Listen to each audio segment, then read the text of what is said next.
اور سرحد پار سے دہشت گردی کے لیے آنے والوں کو برداشت نہیں کیا جائے گا، بلکہ ان کے خلاف سخت کارروائی کا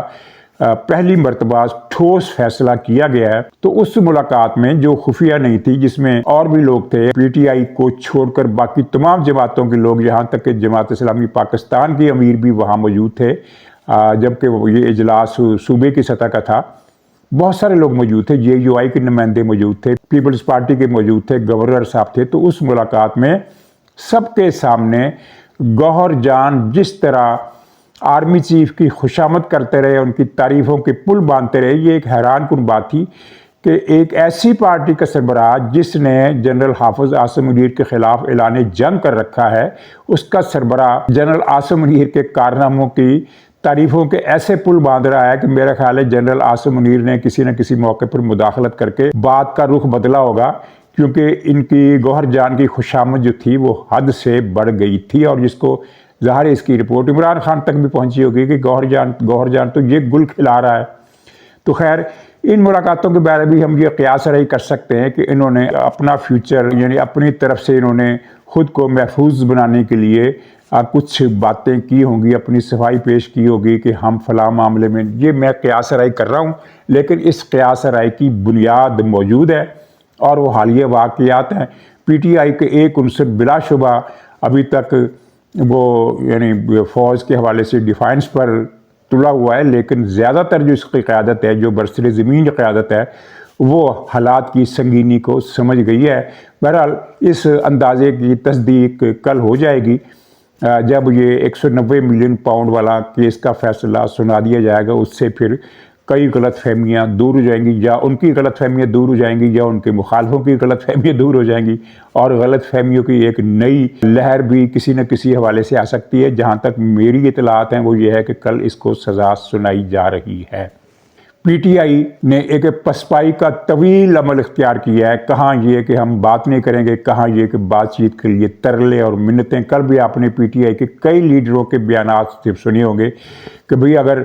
مذاکرات کیے ہیں تو پھر ہمارا احترام کرو۔ بھئی تمہارا احترام کون کرے؟ تم نے قومی اسمبلی میں جو مذاق اڑوایا اپنا، وہ او کی آوازیں نکال کر، ان کے اپنے لیڈر شیر افضل مروت نے کہا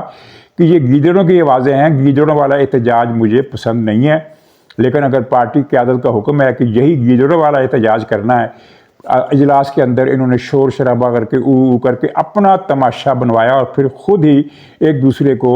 بعد ازاں یہ کہتے ہوئے سنے گئے کہ یار یہ ہمیں نہیں کرنا تھا، اس سے تو الٹا ہمارا مذاق اڑا۔ تو بہرحال مروت صاحب نے ان کو گیدڑوں کا خطاب دیا، اپنی پارٹی کے لوگوں کو گیدڑ کا خطاب دے دیا۔ میری اس میں ترمیم یہ ہے کہ گیدڑ نہیں، یہ لگڑ بگے ہیں، لگڑ بگوں سے ان کی آواز زیادہ مشابہت رکھتی تھی۔ تو خیر، پی ٹی آئی نے بہت بڑی لابینگ کی، یہ کچھ چھپی بات نہیں ہے۔ میڈیا پر، امریکہ کے میڈیا پر، پاکستان کے میڈیا پر، ہر طرف سے آپ نے یہ اطلاع سنی ہوگی کہ پی ٹی آئی پورا زور لگا رہی ہے کہ ٹرمپ کی حلف برداری کے موقع پر عمران خان کو دعوت نامہ وہاں سے جاری کرایا جا سکے۔ عمران خان جائیں گے تو نہیں، وہ جا ہی نہیں سکتے، قید ہے اور قید سے چھوٹنے کا امکان نہیں ہے، لیکن اس طرح اس دعوت نامے سے عمران خان کی ایک بلے بلے ہو جائے گی، ایک واہ واہ ہو جائے گی، ایک morale boosting P T I کے لیے بھی ہو جائے گی۔ انہوں نے بہت کوشش کی، بہت پیسہ خرچ کیا، اور سب سے زیادہ سرمایہ جس پر خرچ کیا وہ وہی تھا ان کا والد محترم رچرڈ گرینیل صاحب جو ہے، وہ ان پر انہوں نے بہت سرمایہ خرچ کیا۔ لیکن ہوا یہ ہے کہ بلاول بھٹو کو تو دعوت نامہ آ گیا،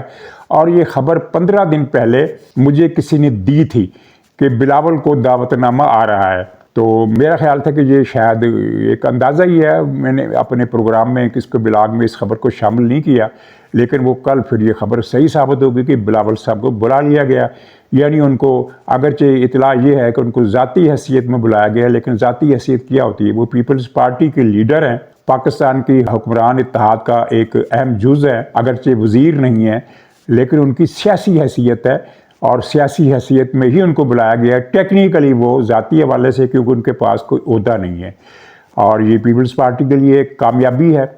خارجہ پالیسی کے حوالے سے بلاول کا چہرہ جانا جاتا ہے، امریکہ میں بھی وہ معروف ہے۔ تو خیر، پیپلز پارٹی کو اس پر خوش ہونے کا حق ہے، اور وہ خوش ہو رہی ہے، لیکن پی ٹی آئی جو ہے وہ پریشان ہے کہ اس نے، پیپلز پارٹی نے تو کوئی لابینگ بھی نہیں کی تھی، انہوں نے لابینگ بھی کی، وفود بھی ملے، اور پتہ نہیں کیا کیا سفارشیں کروائیں، اور ہوا یہ کہ عمران خان کو دعوت نامہ نہیں آیا، لیکن اب پی ٹی آئی والے کہہ رہے ہیں کہ آج آ جائے گا۔ چلیے آج شام تک دیکھ لیتے ہیں، اگر آج بھی نہ آیا تو پھر تو یہی کہنا چاہیے کہ جا اپنی حسرتوں پر آنسو بہا کے سو جا، کیونکہ پیچھے تو پھر رہ گئے 3 دن۔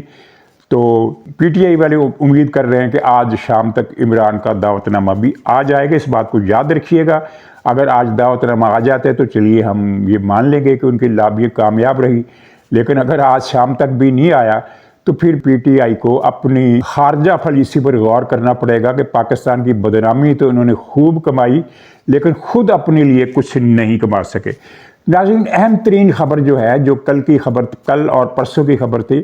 بنگلہ دیش سے پاکستان کے تعلقات بڑی تیزی سے استوار ہو رہے ہیں۔ ایک تجارتی وفد آیا، اس دوران مفاہمت کے کئی سمجھوتوں پر دستخط ہوئے۔ پاکستان سے چاول جائے گا، بنگلہ دیش سے چینی اور دوسری چیزیں آئیں گی۔ یہ ساری چیزیں تو اپنی جگہ ایک بڑی خبر ہے، لیکن اصل بڑی خبر ہے کہ بنگلہ دیش کے سینئر فوجی جنرلوں نے پاکستان کا دورہ کیا اور پاکستان کے فوجی حکام سے، سینئر رہنماؤں سے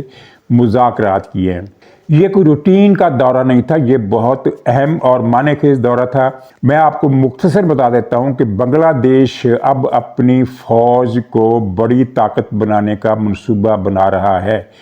بنگلہ دیش اپنے قیام کے بعد سے اب تک اس نے فوج پر بہت زیادہ توجہ نہیں دی، کیونکہ ایک انڈیا کے ساتھ ان کا ایک دوستی کا معاہدہ تھا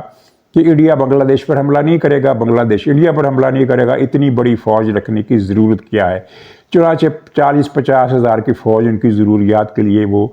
کافی سمجھی گئی، لیکن اب بنگلہ دیش فوجی لحاظ سے ایک بڑی طاقت بننا چاہتا ہے۔ بڑی طاقت سے مراد امریکہ چین بننا چاہتا ہے نہیں، بڑی طاقت سے مراد یہ کہ خطے میں اس کو بھی فیل کیا جائے کہ یہ بھی کوئی فوجی طاقت ہے، اور یقیناً اس کی معیشت پاکستان سے بہت بہتر ہے، وہ زیادہ بڑی فوج کھڑی کر سکتا ہے۔ تو انہوں نے زیادہ بڑی فوج کھڑی کرنے کا فیصلہ کیا ہے، اور اس مقصد کے لیے پاکستان سے نہ صرف دوستی کی بنیاد رکھی ہے بلکہ پاکستان سے فوجی تعاون مانگا ہے۔ پاکستان کی فوج ان کو بنگلہ دیش کی فوج کی تشکیل نو یا اس میں توسیع کے حوالے سے مدد فراہم کرے گی، اس کی ٹیکنیکل بھی اور پریکٹیکل بھی، اور یہاں کے فوجی افسر بنگلہ دیش جا کر وہاں جو بھی ان کے تربیتی کورسز ہوتے ہیں یا ٹیکنیکل نو ہاؤ کے جو بھی معاملات ہوتے ہیں جن کا ہم عام آدمیوں کو خبر نہیں ہوتی، دوسرے لوگوں کو پتہ نہیں ہوتا، وہ چیزیں بنگلہ دیش کو فراہم کی جائیں گی، اور دونوں فوجوں کے درمیان